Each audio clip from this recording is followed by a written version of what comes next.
Arthritis ಬಂದರೆ ನಡೆಯೋಕ್ಕಾಗಲ್ಲ, ಬೇಕಾಗಿರೋ ಕೆಲಸ ಮಾಡೋಕ್ಕಾಗ್ತಾ ಇಲ್ಲ.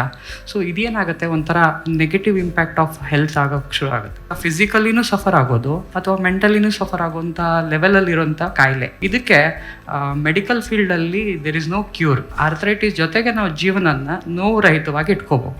ಅದಕ್ಕೆ ಏನು ಮಾಡಬೇಕು, ಯಾವುದೇ ರೀತಿ ಅಡ್ಡ ಪರಿಣಾಮಗಳಿಲ್ಲದೇ ಅದನ್ನು ಮ್ಯಾನೇಜ್ ಮಾಡೋದಿದೆಯಲ್ಲ, that is actual goal of medicines. So ಆ ಒಂದು ನಿಟ್ಟಿನಲ್ಲಿ ನಮ್ಮ ಸಂಸ್ಥೆ ಅಮೃತನೋನಿ ಆರ್ಥೋಪ್ಲಸ್ ಅಂತ ಹಲವಾರು ವರ್ಷದಿಂದ ಅದನ್ನು ರಿಸರ್ಚ್ ಮಾಡಿ ಅದಕ್ಕೆ ಬೇಕಾಗಿರೋಂಥ ಫಾರ್ಮುಲೇಷನ್ಸ್ಗಳನ್ನ ಮಾಡಿಕೊಂಡು ನಾವು ಕ್ಲಿನಿಕಲಿ ನಾವು ಆಲ್ಮೋಸ್ಟ್ 5-6 ವರ್ಷದಿಂದ ಅದರದ್ದು ರಿಸಲ್ಟ್ಸ್ ನೋಡ್ತಾನೇ ಇದ್ವಿ. ಬಟ್ ಒಂದು ಡಾಕ್ಯುಮೆಂಟೇಷನ್ನು, ಒಂದು ಪ್ರೂಫ್ ಅಂತ ಏನು ಹೇಳ್ತೀವಲ್ಲ, ಅದನ್ನು ಕೊಡೋದಕ್ಕೆ ಕ್ಲಿನಿಕಲ್ ಟ್ರಯಲ್ ಒಂದು ಮಾಧ್ಯಮ ಆಯಿತು. ಸೊ ಅದನ್ನು ಒಂದು ಓವರ್ 6 ಮಂತ್ ಕಂಡಕ್ಟ್ ಮಾಡಿಬಿಟ್ಟು ಪೇಷಂಟ್ಸ್ ಮೇಲೆ ಅದನ್ನು ಕೊಟ್ಟಾಗ ತುಂಬ ಒಳ್ಳೆ ರಿಸಲ್ಟ್ಸ್ ಬಂದಿದೆ. ಅದರಲ್ಲಿರೋಂಥ ಬಯೋಮಾರ್ಕರ್ಸು, ಆ ಡಿಸೀಸ್ನ ಏನು ಸಕ್ಸಸ್ ರೇಟ್ ನಾವು ನೋಡಬೇಕು ಅದೆಲ್ಲದೂ ಅದರಲ್ಲಿ ನಮ್ಗೆ ಸಿಕ್ಕಿದೆ.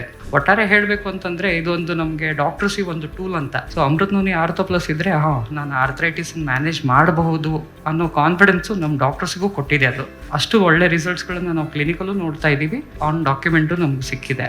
ಯಾರೇ ಇರಲಿ ಏನೇ ಇರಲಿ, ಆರ್ಥ್ರೈಟಿಸ್ ಅಂತ ಇದ್ದಾಗ ಭಯ ಪಡೋದೇನು ನೆಸೆಸಿಟಿ ಇಲ್ಲ.